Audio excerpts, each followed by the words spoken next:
As real estate agents, I would guess that real estate is probably one of your passions, but you probably have other passions outside of real estate. Well, what if we could utilize those other passions in your social media content to actually get more real estate business? Well, today, Michelle is going to show you exactly how to do that. Stay tuned. This episode of Keeping It Real is brought to you by Real Geeks. How many homes are you going to sell this year? Do you have the right tools? Is your website turning soft leads into interested buyers? Are you spending money on leads that aren't converting? Well, Real Geeks is your solution. Find out why agents across the country choose Real Geeks as their technology partner. Real Geeks was created by an agent for agents. They pride themselves on delivering a sales and marketing solution so that you can easily generate more business. Their agent websites are fast and built for lead conversion with a smooth search experience for your visitors. Real Geeks also includes an easy-to-use agent CRM. So once a lead signs up on your website, you can track their interest and have great follow-up conversations.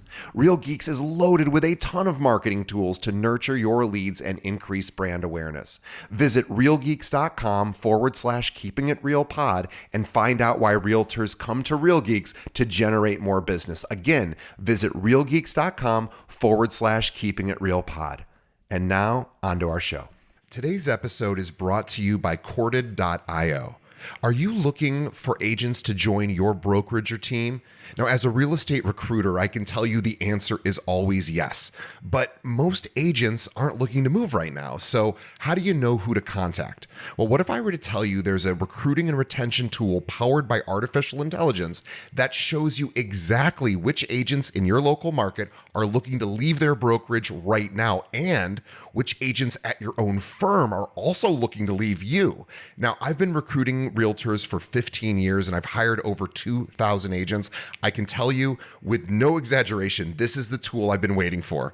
Corded's AI looks for trends across dozens of variables for each agent in your market and shows you which agents they believe are likely to move. Not only does it do that, but Corded's AI went and visited my recruiting website and read everything I offer. So now when I'm recruiting, Corded's AI tells me exactly what to say based on that agent's needs and what my brokerage can offer. It even writes emails for me. I've never seen anything like it, and I use it every single day. Now, if you are looking to grow your brokerage, Corded.io is the best tool out there. Visit Corded.io to schedule a demo. Again, that's Corded.io. And now, onto the show.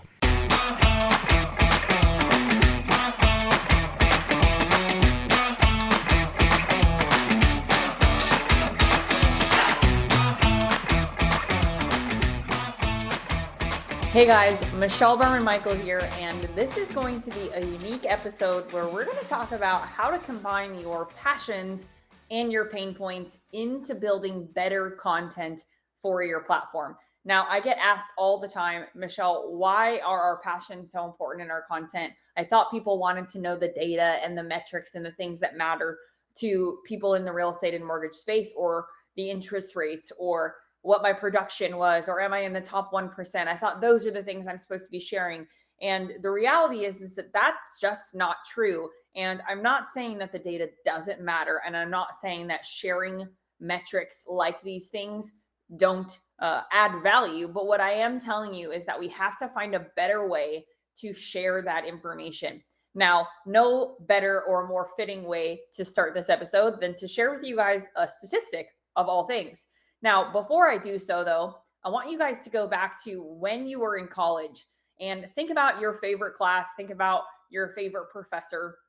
Why is that person your favorite person? Or why was that your favorite professor in the first place? And most likely, if you ask yourself that question, there is likely a story associated with that person, or something that that person shared with you, whether that be a personal story, whether that be a personal experience, or some form of connection point that you had with that individual that makes that person stand out. Now, I can tell you, I went to college for 4 years, and I don't even know that I could really tell you the name of a single professor except for one. And the one that I specifically remember more than any of the rest was one of my journalism professors, actually. And it was my creative writing class that I took right before I actually transitioned into being a journalist major. And in this creative writing class, not only did he himself also share a similar story to me about how he started off in college with the emphasis on physical therapy and the idea of kind of going into this science space, much like his family had. Now, for context, my dad is a bankruptcy lawyer. My mom was a paralegal. My sister is a high school biology and chemistry teacher. And it's just there, everybody's super smart and very focused on the science side and the business or law side. And for me, I tried to start off on the physical therapy side. And the reality is that it just wasn't who I am. It's not my superpower. And it wasn't what I felt like my calling was.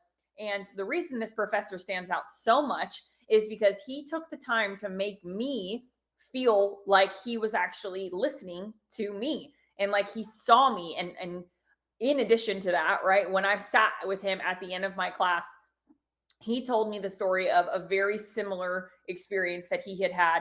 And we were very bonded by this experience. I ended up changing my major very shortly after and became one of the first journalism students to minor in a science. And I ended up choosing to graduate with a degree in journalism and psychology and a minor in a weird form of science. For that's another conversation for another day. But the point is that this particular professor really stood out to me because he connected with me and found a way to actually make me feel heard and seen. So why am I telling you that? And why is this a story that's so relevant? Because when we produce content on social media, it is really, really important that we lead with this connection point and that we don't just get on camera and say, hi, my name is so-and-so, and I'm going to talk to you about how mortgage rates are the lowest they've been or the refinances are up X percent. Right? Because we can't lead with that. We have to lead with the passion aspect. So what do I mean? What does this look like? How do you do it? Now, the fastest, easiest way to describe this to you guys is when we create value series content, which is a term that I've coined many, many years ago and trademarked.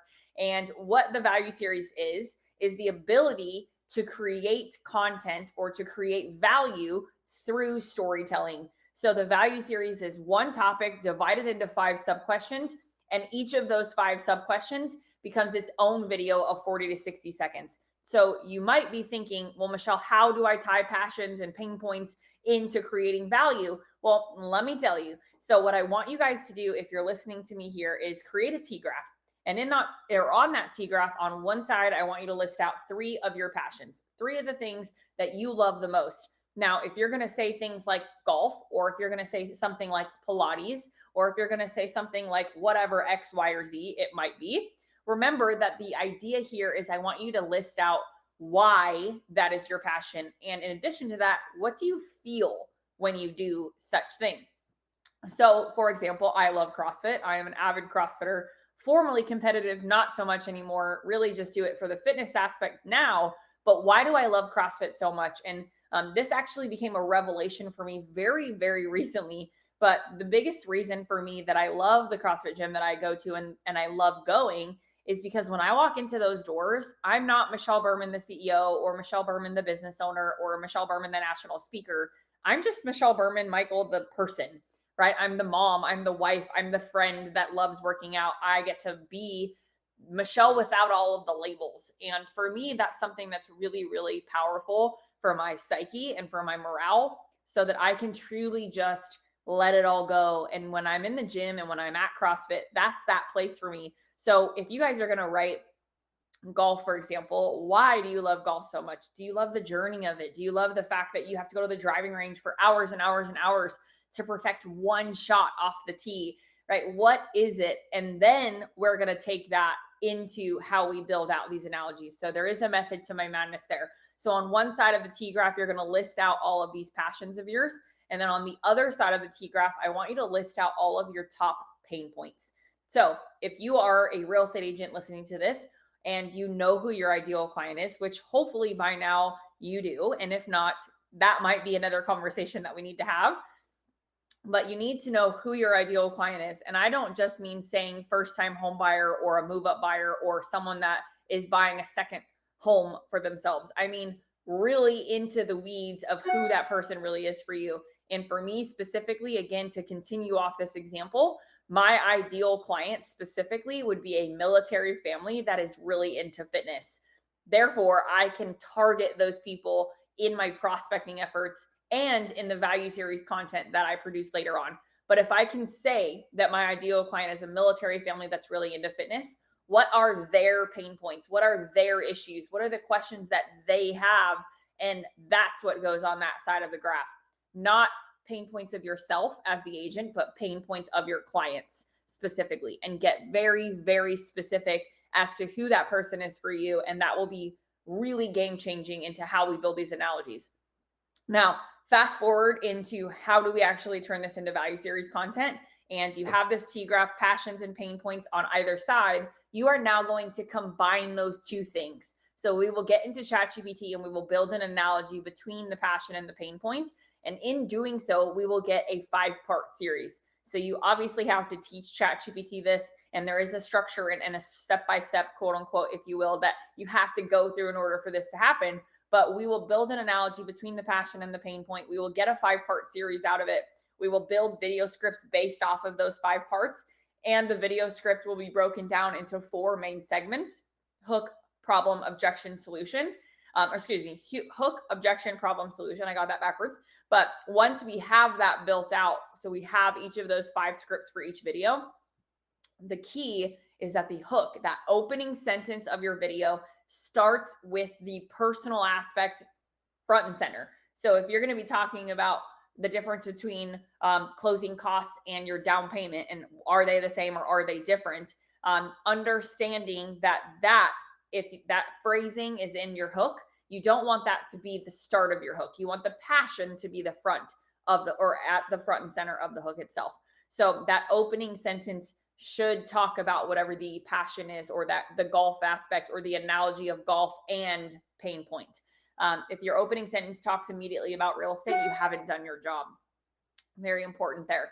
So the last thing about this that I really want you guys to pay attention to is, once we build the analogy, once we get the 5 parts, once we break each of the 5 parts down into its own video script, we now have this really beautiful series where we are leading with personal things. Great example is, I just wrote a series for a client the other day who loves barbecuing. So he's a hardcore barbecuer, has 3 different types of smokers, tons and tons and tons of different smells and seasonings and all kinds of things that go into it. And one of the main pain points for him that we discovered, and this particular person happens to be a loan officer, but it's just a very relevant example. But this particular loan officer of mine, his ideal client is a loyal realtor who can appreciate his finesse and appreciate his attention to detail, specifically in a certain religion, quote unquote, or not religion, that's the wrong word. Specifically in a certain like sect, meaning this particular person is a Christian. So he's very focused on serving the Christian population and servicing Christian real estate agents in his area. He's very integrated in the church. He's very, very involved in the church community. He's served as a guest pastor many times at his church. So for him, his ideal client is a loyal realtor who really eats, breathes, sleeps, and lives the Christian faith. And so because of that, there are specific pain points that are associated to those types of agents. And that's what we broke down. So we asked ChatGPT to build us an analogy between his love of smoking meat and having all these different flavors and seasonings and things that he wanted to add to it, and that pain point. Now, what happened is we kind of came up with a series related to, sometimes you might try a specific seasoning and it doesn't turn out so good, or the combination or the flavor profile isn't so great. And that is so symbolic of how sometimes a real estate agent will choose a loan officer, and maybe it's not the best combination. Maybe it's not the best relationship, and that's okay, right? And so this particular loan officer, when we built this series, he was very moved by the analogy that it built out, very excited about the relatability for his ideal audience. And most importantly, finally, he was most excited about where he actually got to record this video series. Because he asked me, he said, Michelle, can I do this outside in front of all my smokers? Can I get all my seasonings out? Can I wear my cross? Can I do all the things that make it feel like I'm really living in this series? And I said, 1000%. Why am I telling you this particular part? Really important not to miss this. And many, many of you guys will fall into this category. So please turn your listening ears on right here. But many of you guys are falling victim to posting talking head videos, meaning you're sitting at your desk, you're sitting outside, you're just holding your phone in your face and recording, and you're doing them in the same spot over and over and over again. And likely you're doing it in a way where you're not really focused on the connection aspect. You're sharing more of the data, right? You're focused on the data. The more I show all of my knowledge of all of these things, the more valuable I am. And you're missing the point, which is the very beginning of my story, which is creating connection with your audience. So my client that's going to go outside and record this entire series around barbecuing and all the different types of meats and how you can couple it with different seasonings and how to choose which flavor combination or profile makes the most sense based off of the cut of meat. Not only is it a more powerful series, there's two big things that happen. One, more connection. Other people are going to watch that and say, wow, this is cool. Me too. Or no way, I'd never thought of using X seasoning with X meat. Or no way, I never would have thought about this combination, which then in turn creates more conversation on the platform for my client. So my client will get more comments, more DMs, more messages, both Facebook, Instagram. It doesn't matter where you post it, but your engagement will go up. And that is so important to not miss on this conversation, because that is the goal of this platform. Create connection, which creates conversation more than anything. But above all else, why is this series so important? And why is the structure of this series so important for you as the person creating it? And the answer to that is you have to feel invested in what you're producing. If you are ever feeling like, I don't really know what I'm supposed to be posting, I don't really know if this is doing anything, I don't really know if this is valuable, then you need to trust that if you create content in this format, the way that I am teaching you, you will be fired up about recording the video content that I'm asking you to do. And you'll be fired up about how it actually feels when you're recording it. And most importantly, you'll be really excited about the feedback that your audience gives you when you actually produce it. So I hope that this was super, super helpful. And back in the very beginning of this video, I said to you, what do you remember about your professors? And do you even remember a single one of them? And I told you the story about how I remembered the single professor that really took that time to build a relationship with me directly. How powerful is that? So symbolic of this real estate relationship that we need in order to overcome a very saturated marketplace on the social platforms. So instead of sharing data, share stories, and you will see a dramatic increase in how the conversations play out and how you feel when you're actually producing the content.